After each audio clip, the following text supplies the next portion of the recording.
Marvel Rivals is doing something that I think is unprecedented. And all the meanwhile, which I think is an important thing to cover while we're at it, Overwatch is in complete panic mode. Blizzard has no idea what to do with this. You see, the game isn't losing players now that it's been out for a while. Instead, it's slowly gaining players. And the plan that the team seems to have put in action is that instead of just slowly dripping out new content over the coming seasons, they're going all out. With Season 1, which begins next week, coming out with 4 new characters. Considering the team had promised there would be 1 new character and 1 new map per season, this is 3 more. And there is a game plan behind Marvel Rivals that I think is very smart. They're executing on something to make a live service success that I didn't think could happen. And the end result of it, I think, is that Marvel Rivals is here to stay, or at least it has a really good chance of it. I guess we can't count our chickens before they hatch. Anything could happen, but boy are they doing everything right. So hi, I'm Mug. If you're new here, welcome. And if you're not new here, welcome back. Let's get into it. Now, Marvel Rivals being popular isn't really news. Everybody seems to be playing the game, a ton of people are enjoying it, and I really do think that comes down to the fact that the game is just really good. It's really well made. Over 100 hours in my climb to Grandmaster, stuck in Diamond 1, let's go. I keep playing new characters and learning all of these intricacies about them, all of the depth that they have, all of the skill expression. They really did nail the elements they had to make a game that's just fun to play, but also terribly addictive as you keep trying to improve and roll the slot machine of the next ranked match. But making a live service game is very difficult, and even more difficult is to make a live service game that's successful. You can go ahead and ask Firewalk and Sony. Well, I guess you can't ask Firewalk anymore, actually. Doesn't matter how much marketing budget you put behind something, even when a game like Concord was free to play during the beta that they opened up to everybody, nobody decided to play it. So it's already hard to get people to play your game, but then the next almost impossible step is to keep people around. And then you have the third step of making new players come in. Very honestly, I don't know how any new live service game functions or works or is successful at all. When you look at it from that perspective, it's not surprising that a game like Kill the Justice League just didn't work. But Marvel Rivals, at least so far, again, anything can happen, seems to be a unicorn. A huge launch with 480,000 peak concurrent players, so that is a ton of people. Remember, when we look at something like peak concurrent, most people only play an hour or 2 of a game. So that means, multiply that peak concurrency to millions and millions of players every day. It dipped. Its lowest point was, of course, the 25th of December. But from there, it's not just gone back up, it's slowly climbing day after day, and I think we're about to see it gain a lot more. Now, the next piece of news is something that I have found myself kind of losing my mind over, because I don't see people losing their mind over it. I don't know if I'm just out of touch or if just I don't know anymore. Season 1 of Marvel Rivals is coming with the Fantastic Four. That means all 4 characters. Thing, Human Torch, Mr. Fantastic, and Invisible Woman. The game already has 33 playable characters, so we're going up to 37, but data mines and leaks about it actually indicated that they weren't coming, that the characters that were coming were Blade and Ultron, and we keep finding more evidence that Ultron and Blade are in the game, leading some people to speculate that the mid-season update for Season 1 is actually going to be 2 more new characters, and that between the launch of Season 1 and the mid-season update, we could see 2 to 3 new maps put into the game. Now, we have to stretch this comparison because obviously these are very different games, but we had to wait 2 months to get Ana back when Overwatch 1 launched, and from there the release cadence of heroes slowed down considerably. Imagine if Overwatch launched in November and by Christmas you had 4 more heroes. This blows pretty much any other game's content release to smithereens. Think of League of Legends or Apex. Those games don't do these sorts of things. But Marvel Rivals is doing this, and make no mistake, they had planned to do this from the start. These things didn't just magically happen in the last month.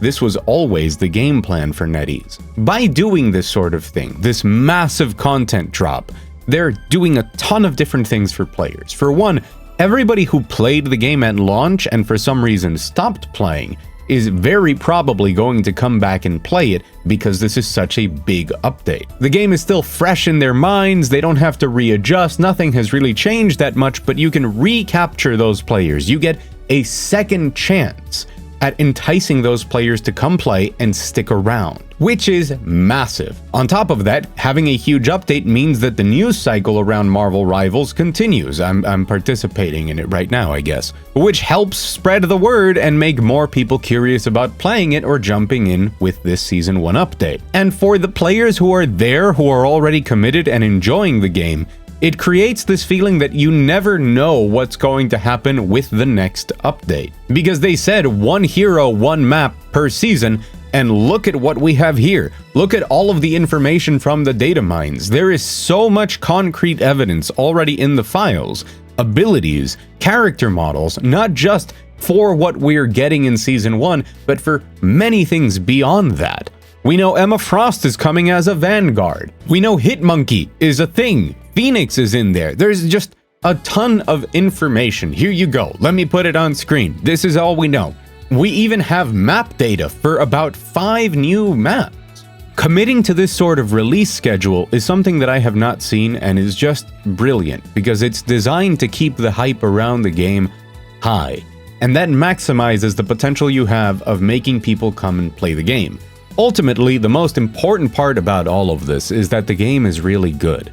So, once you attract those players, they hopefully stick around, which seems to be what's happening because these player numbers are crazy. It really does come down to the fact that the game is really good and really fun, and people play it and want to keep playing it. So everybody ends up being happy. The strategy works to bring new people in, and the people who are currently playing are excited for new content. Which is the final point that I want to make here. In a game like this, new characters, new maps are a huge deal. Because of the way that hero shooters work, MOBAs as well, everything is exponential. When you put one new character into the game, you're affecting everything in the game to a very large degree whenever that character is now present. The way that they interact, counter, or are countered by other characters, maybe they're particularly good on one map, and it leads to so much more depth and knowledge that people have to accumulate. Now you have to learn what the character does, what they're good at, and how they interact. And as more characters get added and more of those interactions need to be studied, you get every single addition being that much more impactful. And of course, a very important part about the whole thing is once you have 44 characters in the game, every balance patch is good enough to keep the game fresh. To have everybody wondering what's working now, what doesn't work anymore, how does this affect the game, and excited to go in and try it out and keep that experience fresh for players that are coming in day after day.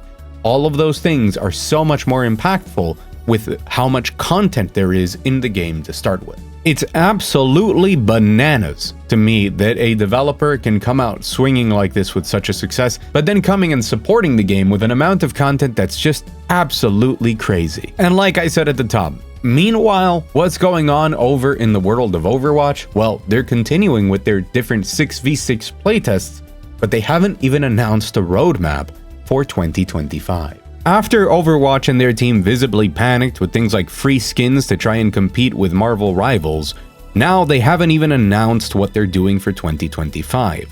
The fan base is just quietly waiting to see what they can come out with, but the truth is that it doesn't matter what they try and do, it's not going to look good next to Marvel Rivals casually dropping that 4 new characters are coming into the game a month after launch. Especially not while they're still figuring out what to do with 6v6 and if that's going to be an alternate mode or if that's going to be the new direction for the game.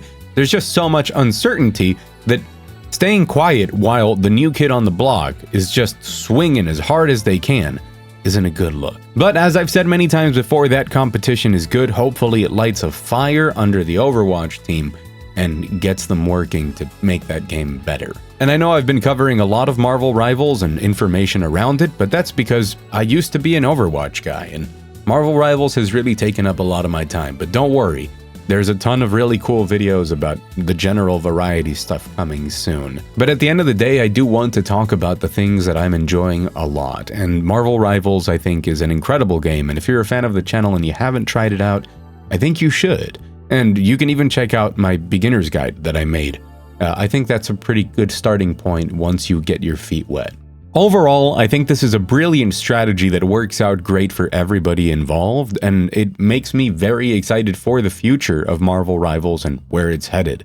And like I said in my Decline of Blizzard video, it feels great to be excited about updates in the future of games that I enjoy, and the future just looks really bright. I'm excited to play a bunch of the games coming out here in February. It's going to be pretty busy. I know I'm going to lose a month of my life to Monster Hunter, and that's fine. But also the new season for Marvel Rivals, new characters in PoE 2, getting to play with the new characters in the Bazaar, along with the huge amount of games that are just coming out overall. I feel like it doesn't matter what you like in video games at the moment, you're spoiled for choice, and if you aren't, don't worry, you've got like a 30-year backlog on Steam to play. I mean, if you're looking to make like 150 hours of your life disappear, just go play Factorio. All around, what this indicates to me is that Marvel Rivals really is here to stay. At least it's looking like that. And it feels good to be able to support a game that I enjoy and look forward to things in the future for it. I've said it before, but live service games are not the devil.